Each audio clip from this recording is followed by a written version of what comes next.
We're about to step back in time and hear a voice from a world that really no longer exists. This is a first-person story of a cattle drive in the American West, a story of survival, of danger, and a chance encounter with a true legend. So let's meet our storyteller, John Wells. His own words right here paint a pretty stark picture of his life. He left home at just 10 years old. Think about that for a second. By the time he was 23 in 1883, he wasn't a kid anymore. He was already a seasoned man, ready for a journey that would basically define his life. So, what did it actually take to move a herd of cattle clear across a continent back then?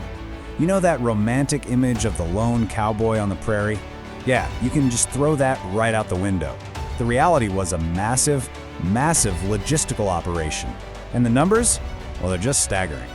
First up, the herd itself. After gathering up cattle from 6 different counties in Texas, they had a moving sea of 4,000 animals. Can you even imagine the dust, the noise, the sheer scale of it all? Okay, so how do you manage that many cattle? Well, you need a whole lot of horsepower.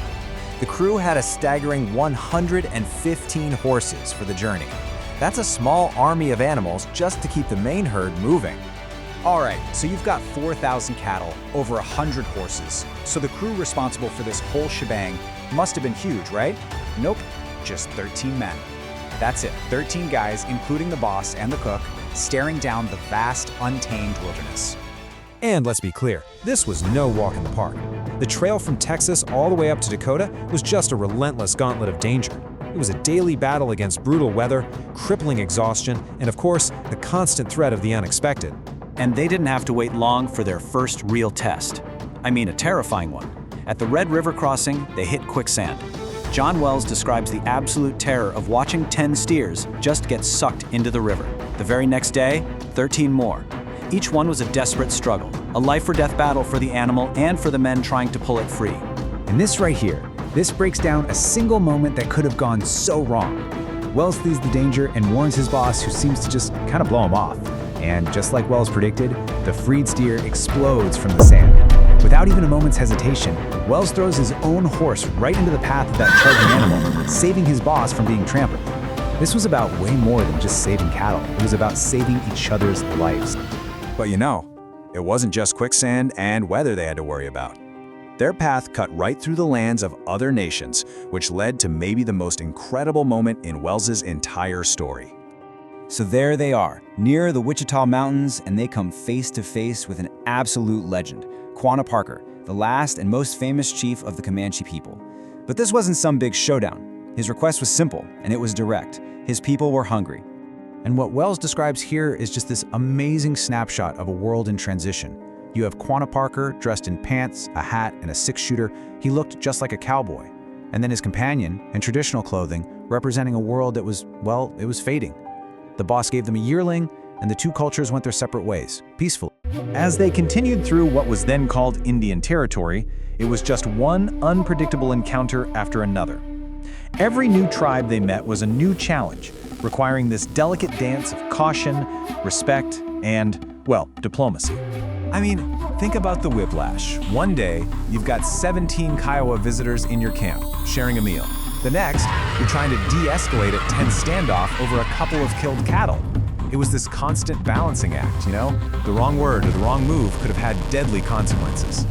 But out of all these encounters, the absolute weirdest one involved one of their own guys, a cowboy named Frank Haddocks, and a group of Cheyenne who were convinced he was not who he said he was. This story is just wild. The Cheyenne were so certain, they had an entire backstory for him. A warrior insisted Frank was his long-lost brother, stolen as a child. They pleaded with him for over an hour to abandon the drive and rejoin his people. Frank was so intrigued that he almost went, but he said he'd only go if Wells would come with him. When Wells refused, the mystery just remained unsolved. All right, so after leaving the mysteries of Indian Territory behind them, the crew began the long, grueling push north. With their massive herd, they crossed state lines, forded famous rivers, and traversed hundreds and hundreds of miles of unforgiving open country. Yeah, this timeline really gives you a sense of the sheer scale of their trek. From Texas, they pushed north through the wild frontier towns of Kansas and across the vast plains of Nebraska, finally reaching their destination near the Black Hills of Dakota. This was a journey that stretched from weeks into months. And get this, even when they were far from the dangers of the wilderness, there were still human obstacles to deal with.